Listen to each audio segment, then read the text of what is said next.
Bonjour et bienvenue sur ma chaîne Cédric Ali, religion, politique, histoire, culture française et du monde entier.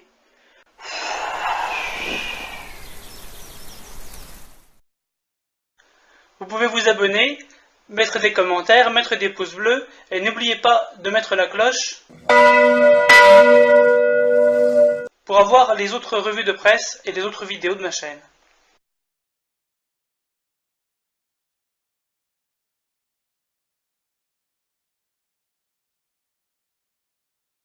رسول الله سلام عليك يا رفيع الشأن والدرج يا رسول الله سلام عليك يا رفيع الشأن والدرج مولاي صل وسلم دائما أبدا على النبي وآل البيت كلهم يا ربي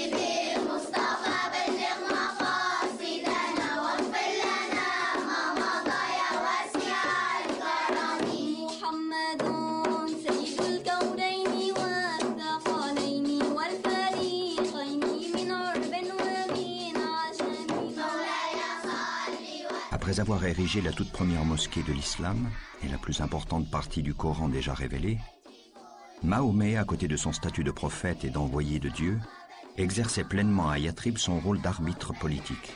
Mais veuf depuis peu, il sentait déjà la solitude l'envahir.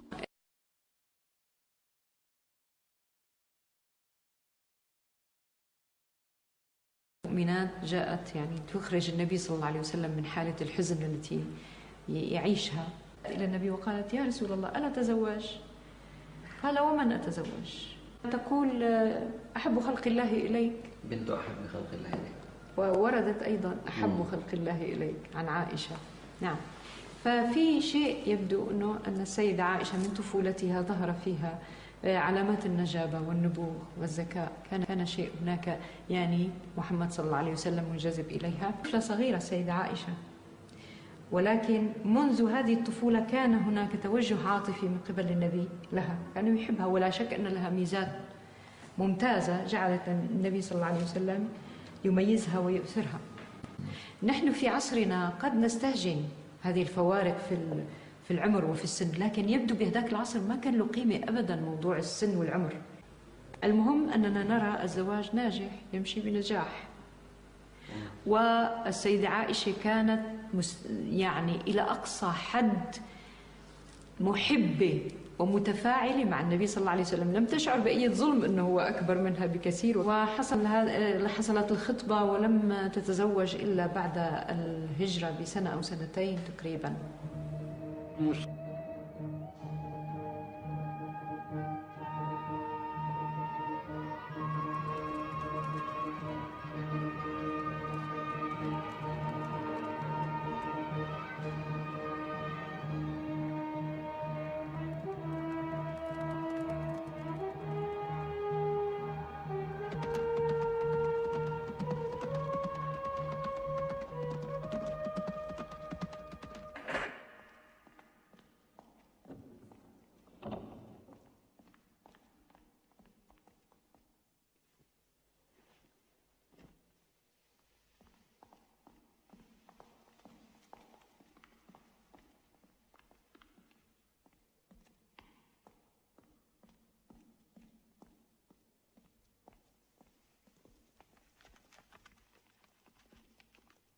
بسم الله الرحمن الرحيم.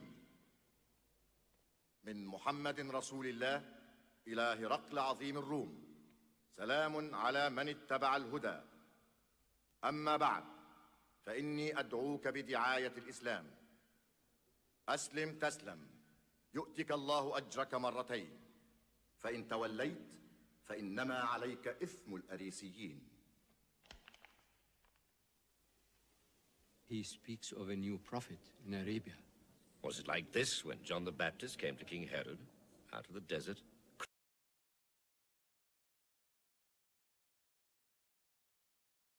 Cependant, l'épreuve qu'il va subir est la plus douloureuse de celles qu'il a jusqu'ici surmontées. Elle va le frapper dans sa passion pour son épouse préférée, Aïcha. Elle en fait le récit. Au retour d'une expédition près de Médine, Je me levai et fis quelques pas pour m'écarter du campement. J'allais rejoindre les autres quand je m'aperçus que j'avais perdu mon collier. Je revins sur mes pas pour le chercher. Je finis par le retrouver et je me dirigeai vers le campement. Je me disais qu'on allait revenir me chercher. Tandis que j'étais assise, mes yeux s'alourdirent et je m'assoupis. Le jeune Safouane, qui traînait derrière la caravane, reconnut de loin ma silhouette, m'aborda et me proposa sa monture. Nous partîmes. Il conduisit à pied le dromadaire jusqu'au nouveau campement. À Médine, je tombais malade, tandis que des rumeurs diffamatoires m'accusant d'avoir fauté avec Safouane allaient bon train. Quand l'envoyé de Dieu convoqua son cousin Ali et le compagnon Oussama, il demanda un dernier avis avant de se résoudre à se séparer de moi. Oussama insista sur ce qu'il savait de ma vertu. Ali, quant à lui, dit « Dieu, ô envoyé de Dieu, n'a pas limité ton choix en femme. Bien d'autres peuvent mieux te satisfaire. » Depuis un mois, Mahomet attendait une révélation à mon sujet. Il prononça la profession de foi et me dit « Écoute Aïcha, si tu es innocente, Dieu confirmera ton innocence, mais si tu as péché, demande le pardon de Dieu et repens-toi. » Je répondis « Si je vous dis que je suis innocente, et Dieu seul sait que je le suis, vous n'allez pas me croire. Et vous ne serez content que si je confesse une faute que je n'ai pas commise. » Un jour, la révélation parvint à l'envoyé de Dieu. Il fut saisi par ce qui le saisit toujours en pareille circonstance. Une oppression qui fait ruisseler sur sa peau une sueur froide, telle une coulée de perles. Quand il en fut délivré, il se hâta de dire « Dieu soit loué, Aïcha, voilà qu'il vient juste de t'innocenter. » Mère me dit « Lève-toi et va vers l'envoyé de Dieu. » Je dis « Je n'en ferai rien. À Dieu seul j'adresse mes remerciements. »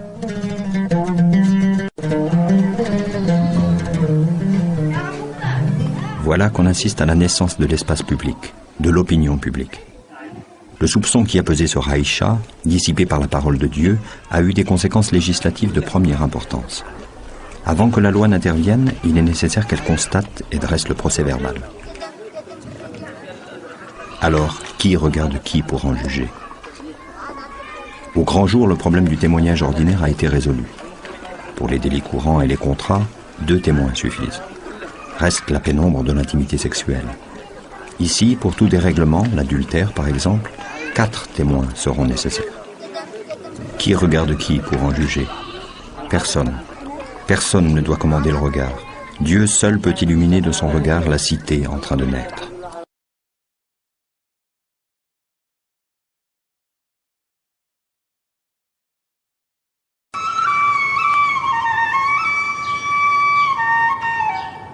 De retour à Médine, le prophète sent ses forces l'abandonner.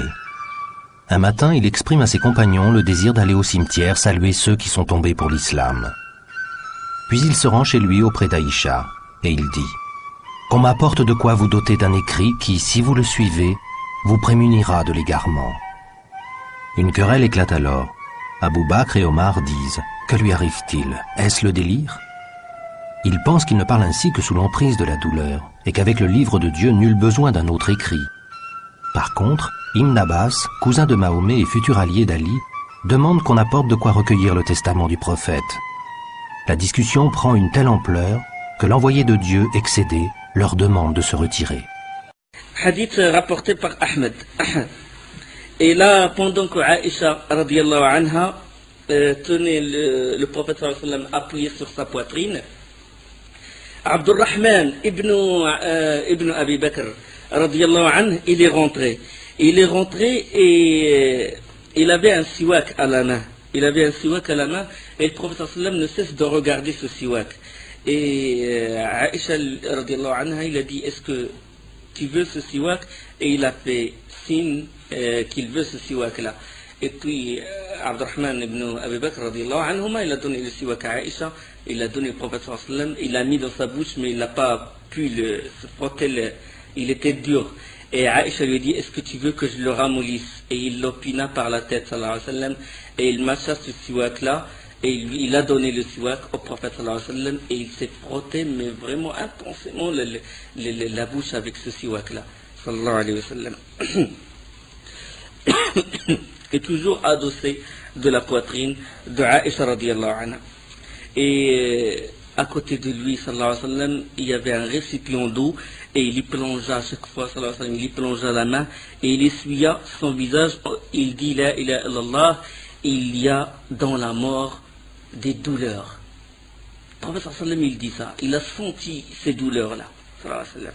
Et à chaque fois, il s'essuie le visage avec l'eau fraîche et il dit la ilaha illallah, inna fil mawti la sakarat. Dans la mort, il y a des douleurs. Et Aïcha radiallahu anha, il l'a entendu dire, Aïcha radiallahu anha, il a dit, avec ceux qu'Allah a comblés de sa grâce, les prophètes, les véridiques, les martyrs et les vertueux. مع الذين أنعم الله عليهم من النبيين والصديقين والشهداء والصالحين. Et il levait les yeux vers le ciel, sallallahu alayhi wa sallam. Dans une autre version, il a dit, Seigneur, pardonne-moi, sois clément avec moi, fais-moi rejoindre l'éternel. Il dit, oh Allah, voisinage suprême, voisinage suprême, voisinage. Il ne cesse de répéter cette phrase. Aïcha radiallahu anha, qu'Allah l'agré, a dit, une des faveurs dont Allah m'a comblé était de voir l'envoyé d'Allah mourir dans ma chambre à mon jour fixé, sa tête entre ma poitrine et mon menton, et Allah a mêlé ma salive à la sienne. C'est-à-dire, quand il a pris le siwak, il l'a mâché, il l'a donné au prophète sallallahu alayhi wa sallam. C'est l'une des mérites de Aïcha radiallahu anha. Et le prophète sallallahu alayhi wa sallam mourut le lundi 12 du mois de Rabi' premier. Le lundi, c'était l'année 11 de l'Hégire.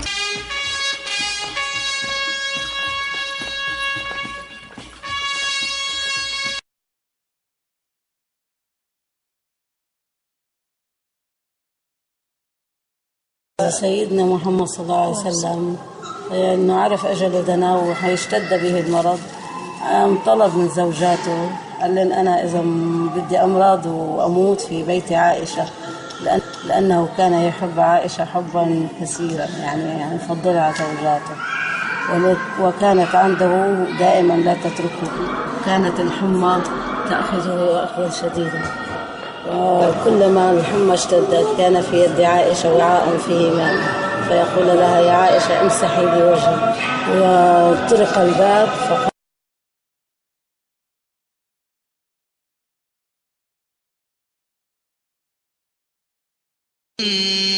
من يتوفى من قبل ولتبلغوا أجلا مسمى ولعلكم تعقلون.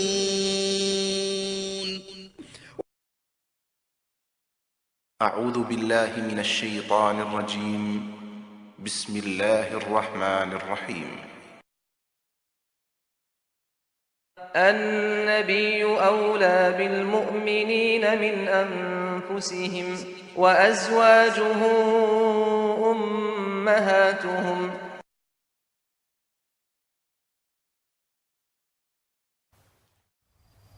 Je n'habite pas sous un tipi, mais vous pouvez mettre un pouce bleu ou vous abonner. Salut!